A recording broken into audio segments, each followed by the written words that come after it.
it's 7:30 p.m. in London, and our usual, the new usual live on this podcast where we discuss the interview published on Sunday, and I'm looking at your comments, answering, and we have discussions, which is the most pleasant and the favorite part of mine.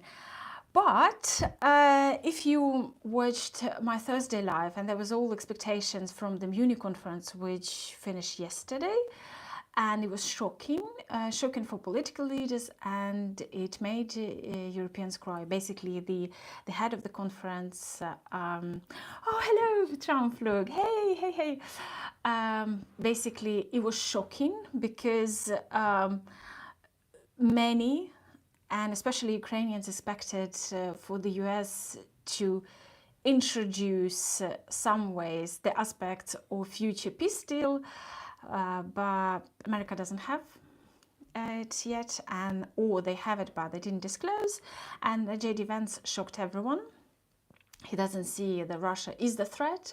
He actually worried about democracy in Europe, which was I'm trying to take it lightly, but it's quite concerning and worrying. So let's start with the news first, the important bits.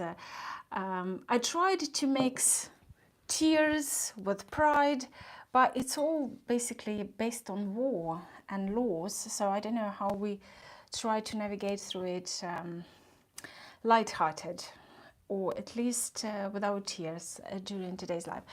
Okay. So I would like us to start.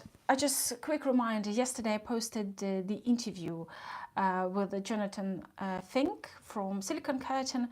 Many of you, hello Johnny, from many of you recommended in the comments under your videos.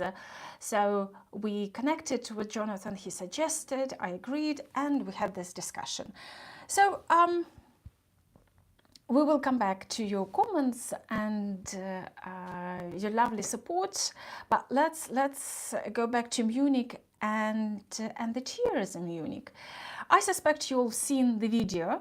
I didn't post the link under this video with the tears, but I'm sure you come across.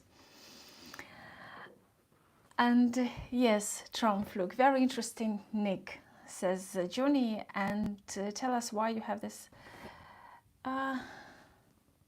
Oh yes, please join us. Everyone welcome on the podcast. So the chairman of Munich Security Conference, Christopher Heusgen, concluded the event on Sunday by saying the various panelists had made clear that Europe has to do its homework in order to continue to have this very strong transatlantic unity. I don't know how about you guys, but I feel like it's a bit so late, this realization, and he got so emotional, he even cried. And he also said European and German defense spending has to go up. Heusgen said, adding that this message had been very strong during the event. We have to have the capabilities to support Ukraine, but also to build up our own defense. He cried. I'm sure, please check this video. It's, I would say the cry on media is bigger than the tears, basically. But it was, he stole the show. Let's put it like that. I think it's a bit too late, and the discussions about increasing defense expenditure go on quite some time. Even at the beginning of this year, in spring, I had an interview with General Shiref, and we discussed it a lot about British expenditure and how it's late, this decision, and how NATO is bureaucratic and how long it's all take. So if you're interested in this question, check, we have two parts of his interview on the podcast, so General Shiref. What's your take on this news from Munich conference? Did you feel concerned? Did you feel sarcastic? Or you just had a good time during the weekend? And didn't bother. Johnny saying, a clown wants us to spend 5%, but he wants to cut his own spend in half, 2.5-ish. Yeah, probably. I actually didn't see that he is gonna cut. I saw he was blackmailing, but... Well, that's interesting, Johnny. That's very interesting. Who makes the most from NATO spending? I know that Poland takes seriously. And they spend quite a bit. US spent quite a bit. I'm not sure about other countries, but I remember this a lot of these discussions in the UK. So did you feel touched by the tears? Did you feel shocked of the news and all the media statements from the conference? Do you feel that Europe is under threat, or you still feel like the bubble, the clappy bubble, is very strong? Hello everyone who's joining in. So, but we also had an article in Daily Telegraph from British Prime Minister, and he's surprised because he said he was ready to send troops to Ukraine to ensure the security of Britain and Europe. And the UK is playing a leading role in supporting Kiev in the war against Russia, which also means being ready and willing to contribute the security guarantees to Ukraine by putting our own troops on the ground if necessary, Stammer wrote in Daily Telegraph. I do not say it that lightly. Stammer added, saying he felt very deeply the responsibility that comes with potentially putting British servicemen and women in harm's way. But any role in helping to guarantee Ukraine's security is helping to guarantee the security of our continent, says the Prime Minister of Ireland, and security of this country. Stammer confirmed he would join a top-level meeting. It's happening right now in Paris, so political leader concerned, and they going to issue the joint statement on Ukraine. So we'll see. It's probably by the end of this live they come out with something interesting. Oh, JT says they like he likes Nigel Farage. Good for you. Good for you. That's very interesting. Okay, so do we have the British soldiers in the Monday viewers? What do you think? Let me know in the comments about this possible scenario. And I have to say the British instructors and British servicemen did a lot for Ukraine during training. I was honored to be on the training ground in the UK. I posted under the description of this video 2 of my reports. It's like features from training where the F-16 pilots training in the UK and infantry. Please check it, both of those reports. Oh, it was a hard work to have an access, but I'm grateful to everyone involved, and I met fantastic people. Please check it out. I left links in the description. Hello, Peter. Hello. I'm so happy you made it to the live streaming. Okay. Jenny, I like your attitude. Yes, JT, you can carry on helping us. So the soldiers do help. The British soldiers already do help a lot. And it's not about training only. I also have 2 interviews, one with Anthony and the second one with Aidan Eslin. They both risking their lives for Ukraine on the front line. Please check them out. And so it was incredible experience meeting Anthony. And I was in Kiev at that time. That was almost a year ago. I went for the 2nd anniversary.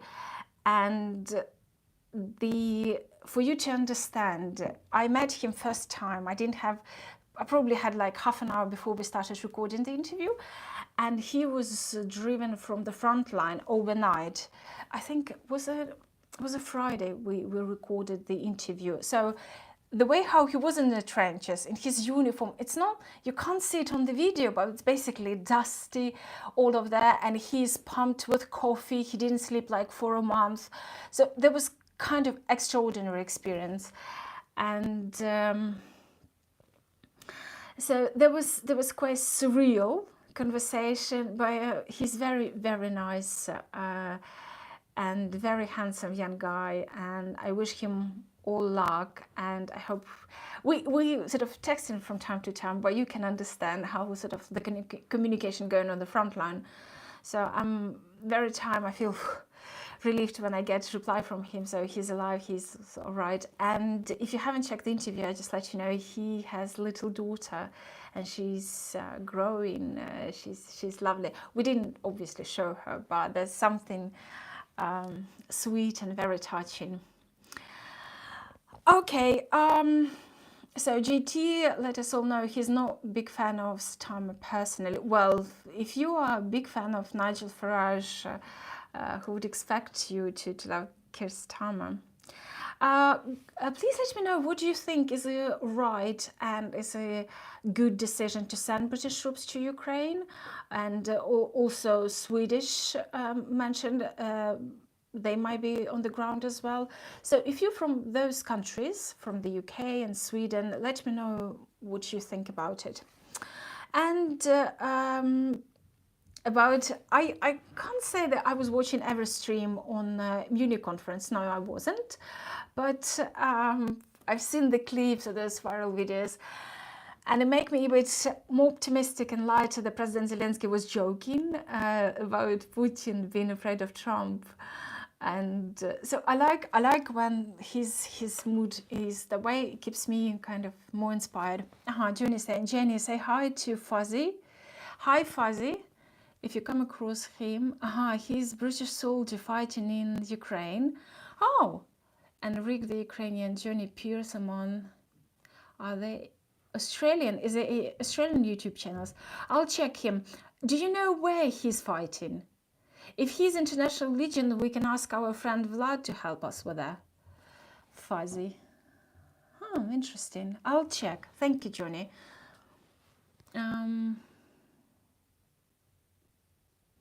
Okay, JT asking, honest question, what do you think about Donald Trump trying to negotiate ending the Russian-Ukraine war? Well, JT, if you allow me, I'll correct you, the Russian war in Ukraine, because it was unprovoked aggression.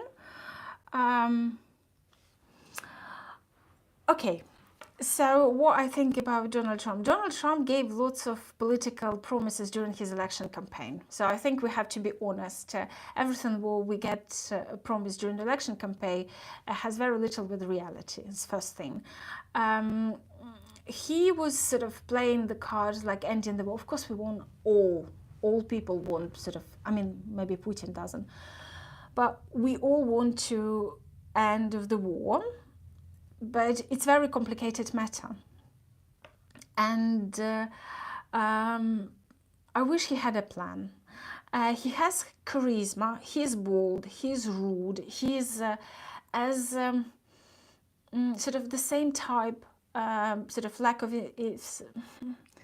intelligentsia thing, if you understand what I mean. He's not delicate as the most or many of the political leaders. So exactly what kind of type Putin, and his first and natural tool to negotiate to blackmail, which is a good thing for Putin because Putin understands only that kind of language.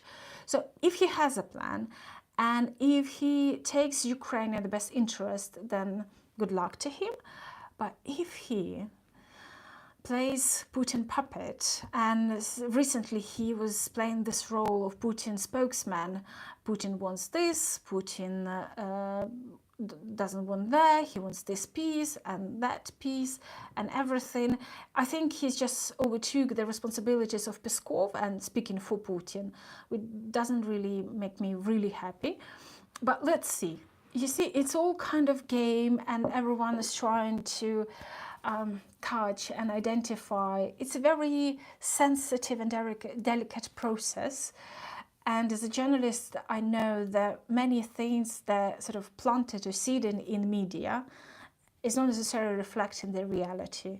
So let's take it easier and hopeful and optimistic. Johnny saying about Pfizer, he's a Malta team for OPSEC, causes him to not say where. Okay, I'll check. Trump vlog says, if Trump wants peacekeeper troops, he should provide them himself. Very good point, absolutely. I agree with you. Johnny says, Trump is not going to get a deal because Zelensky is not a fool. Absolutely. Yes. Hello, everyone hello. Abhishek, hello. Welcome to the podcast. Yeah, what I like about Zelensky, he's difficult to trick. And he was saying during this... oh, yes, let me say about Zelensky. What I prepared for you, it's sort of... operational security. Okay. No, it's okay. Thank you, Johnny. I'll try to find Pfizer. So President Zelensky said he would not accept peace deal between US and Russia without Ukraine. At the negotiating table, I trust him. He's not Poroshenko. He won't allow that. He made the remarks in the interview with the NBC News in Munich, and he added that Trump, in his opinion, has instilled fear in Putin, which could ultimately spur serious peace talks between the two countries. In the interview, Zelensky acknowledged that it would be very difficult for Ukraine to survive without American military assistance, but added he trusts Trump because he's the president of the US. Yes, it's something we have to deal with, isn't it? Asked if he believes Trump is negotiating good faith, Zelensky replies, I hope so. I hope so. Yes, I count on it. I count on it very much. Yeah, fingers crossed. And he also warned, that's interesting, no one, including Trump, should trust Putin's words, adding, they personally believe that in the approach of a peace agreement in 2019, but it was never reached.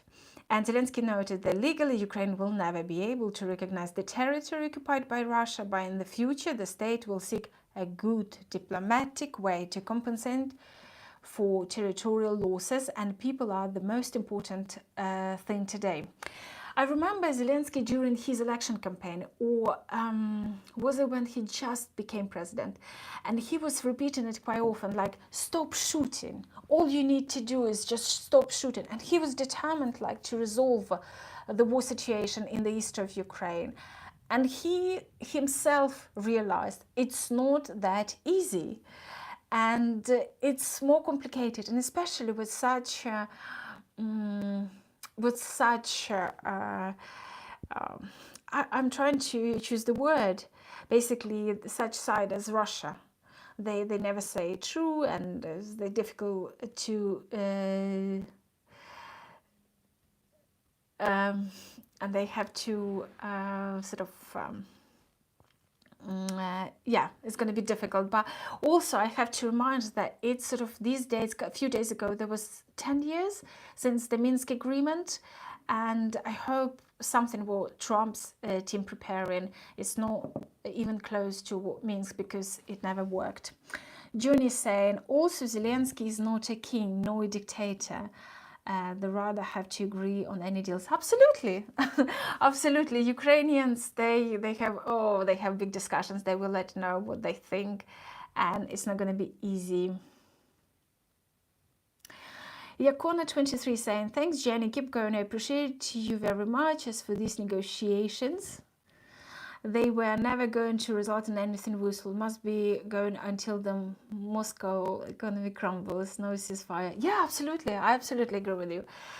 And so the only, as I mentioned a bit earlier, that I can add from me, that I noticed the moods of Volodymyr Zelensky. He was joking, he was sort of prepared, he was very confident, optimistic, and so it gives me, I kind of channel this vibe and keeping fingers crossed and hope for better. So if you watched any of those press conferences or interviews, or this video made me really laugh when Zelensky said, well, Putin afraid of Trump, and I told Trump about he knows, and now Putin knows. So that was nice, and I think it became viral on Instagram, so check it out. So today when I was looking at the events, and especially, we're waiting what's going to happen in Paris, and there's also Saudi Arabia is happening something. So Ukrainian president went there with the first lady, and they were signing some deals, and it was reported that it's something about prisoners exchanged. From my sources, and it was said a long time ago, sort of probably 6 months or even more, Saudi Arabia wants to play a big role in this sort of resolving this issue with Russia and Ukraine war, and they wanted to sort of be the prime country to return Ukrainian children, but Ukraine would, of course, doesn't mind, but their one condition was they wanted to be the exclusive, so all the political PR returning Ukrainian children would go to Saudi Arabia, and well, Ukraine can't agree on that, can they? Because there are official channels, there are sort of like different channels of returning children. It's quite complicated. But at the same time, I noticed the former political leaders, which were at power a year ago or 6 months ago, they still want to stay relevant. And they still can play some parts because obviously they are known, they are respected, and they want to stay on the media, sort of newsfeed, and they might be playing some role in returning Ukrainian prisoners, Ukrainian children, maybe war crimes, all of those things. So basically Ukraine, by all these people who support our country, can help a lot. So we'll see what's gonna and also I think it's in Saudi Arabia, Lavrov and Uvarov, no, not Uvarov, okay, the second guy, Putin's assistant, they went to meet reps of the US to reconnect. So we'll see. I think by Thursday, by our next live, is going to be lots of interesting things to discuss and to analyze. Okay, here's Johnny, UK is no UK anymore. Well, UK will always try to be the leader, and you can't stop them from there. They went through Brexit, but they still try to be back on stage and stay there. Trump looks saying, Olaf Scholz stated earlier today he doesn't like the European discussion about peacekeeping forces. I totally agree. Yeah, it's tricky. It's basically war, isn't it? Even Kuchma knew Ukraine is not Russia. Ah, you know even that. Oh, wow. Yes, he did that.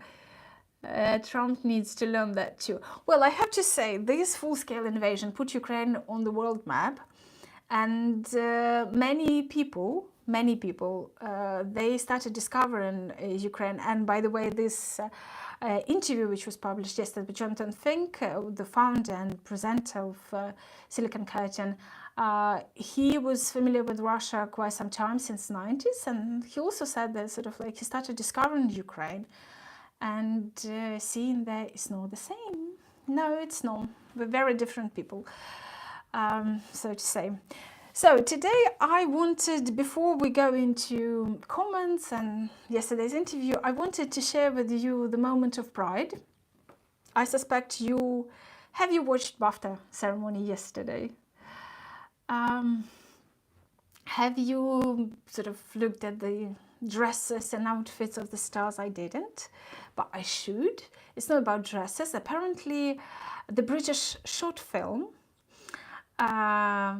Rock, Paper, Scissors, won the BAFTA award for the best British short film. And it's a film about Russian war in Ukraine. And I left links in the description of this video to the moment when they announcing who won the award, and also the link to this short film. It's only 20 minutes. I watched it just before our live. Please watch it. It's available on BAFTA YouTube, so you have just to look in the description, and it's 20 minutes of your time. Have a look and tell me about the storytelling. And you know, things like that makes me really angry in a way, but it's not toxic anger. It's the anger which gives me the energy to carry on. You know, those moments when sort of melting down, or I feel like, oh, I can't do that. But then things like that, I know there are people, dozens of thousands, millions of people at this very moment, it's harder for them because they're probably hiding with their children in a basement from the air raids alerts, and they didn't have sleep for many, many months. So I just put myself together and keep going.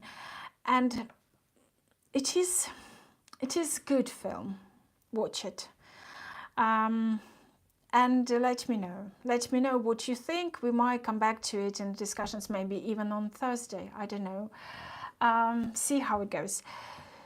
So in acceptance speech, actor Alexander Rudinsky, it's Ukrainian actor, he dedicated the award to his fallen friend Zhenya and all those who gave their lives for Ukraine's independence. The short film is available, as I said, on BAFTA YouTube, and you can check it.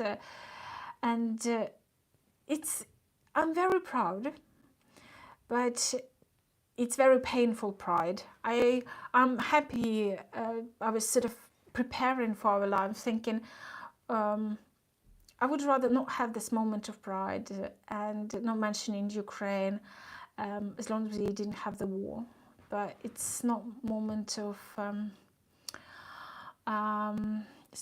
choices. Putin decided for all of us.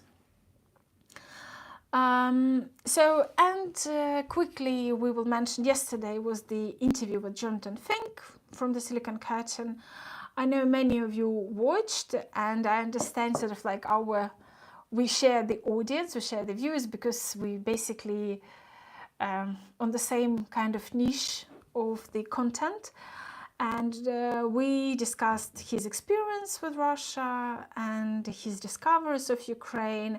For me, that was quite interesting how the person who was studying Russia, admiring all this culture, literature, blah, blah, blah, and then he was living in Russia, he talks about it as well. And he insists that he's seen not just the touristy or glamorous Russia, it's kind of like more the rustic Russia, the reality of being in Russia.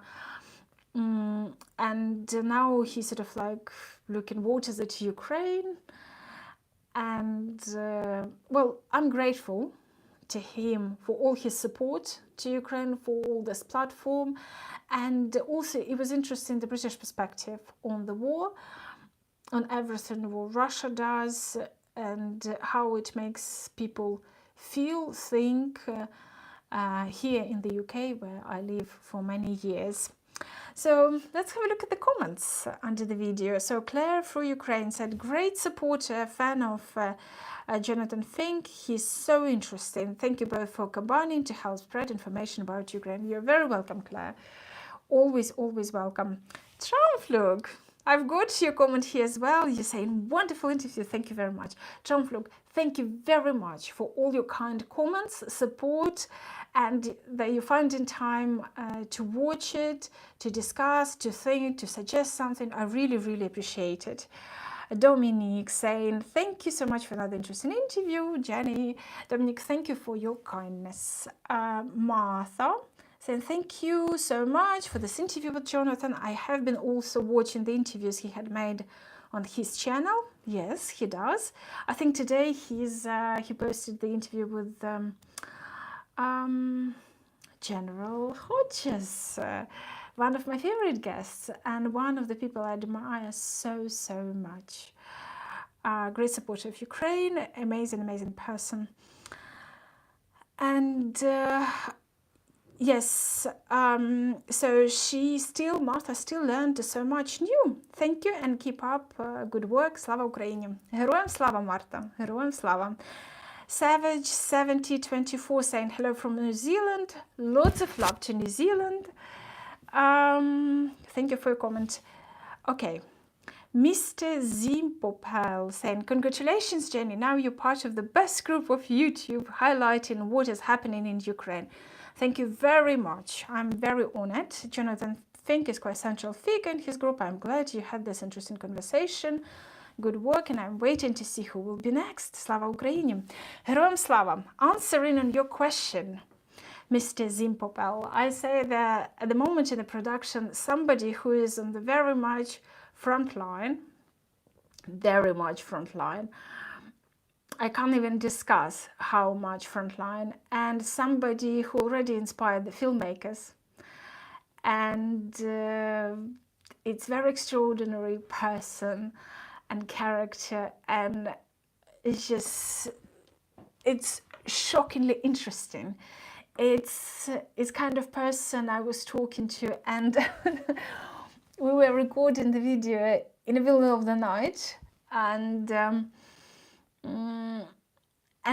was still, it made me curious and decode this person. How come? What is it? How eccentric? You know, all those things. JT, goodbye. So yeah, this is why I'm preparing for this Sunday. Fingers crossed, all gonna be on time, because there are sort of moments of some production. So hopefully all gonna be good, and you will enjoy, and you'll be surprised, pleasantly surprised. Okay, Trishka saying, great conversation, interesting discussion of how things might have been if history had taken slightly different direction. I often wonder what would have been the outcome if Trotsky rather than Stalin had succeeded Lenin. We have to live with that is rather than what we might have been. Yes, absolutely. And well, I didn't go in those sort of speculation on history, but yes, history is very interesting.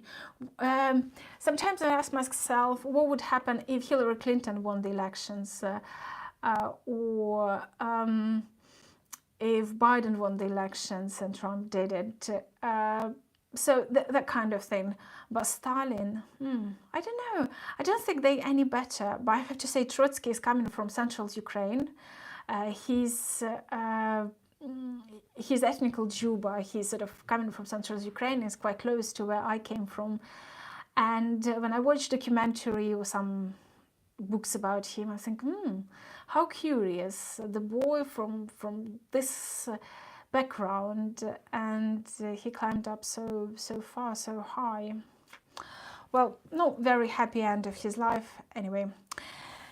Neon60 say, I always like Jonathan videos, so it was good to see him interviewed. He's unusually clear-sighted about Mordor or Western European. I also don't like football.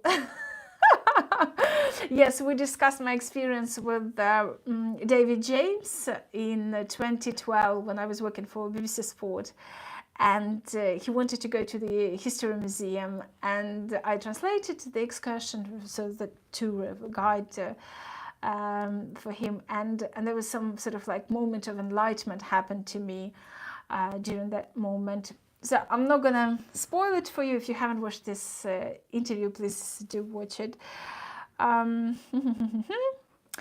Chris say, nice interview. I guess you have been holding it for a while. Not that while, maybe a month or a few weeks.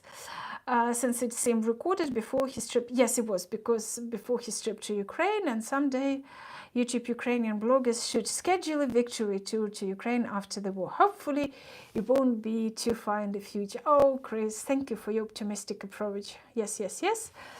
I hope so. And yes, so check out interview with Jonathan Fink. I think we are ahead of interesting week. Even tonight, Paris hopefully will be very optimistic, because the European political leader seems alerted and they really want to take action. Fingers crossed, it will be very helpful for Ukraine. And I hope I kind of like teased you enough for the interview for the next week, this Sunday coming 6 p.m. And just remind you, the next live gonna be Thursday, 7:30 p.m. UK time, and the next Monday as well, we're gonna discuss the interview and maybe some news, I don't know. But the current events, discussion on current events is planned for Thursday live. Now, thank you everyone who found time. I send you lots of love, lots of hugs. Let's keep being optimistic, and let's keep doing positive things which keep us strong, balanced and happy. We need lots of resources to deal with this, some political leaders and their statements. Have a great evening, and thank you for watching. If you haven't subscribed, or if you enjoyed today, please like, share. So please subscribe if you haven't. Oh yes, Johnny, of course Ukraine will win. І слава Україні! Okay, take care. See you on Thursday. Bye.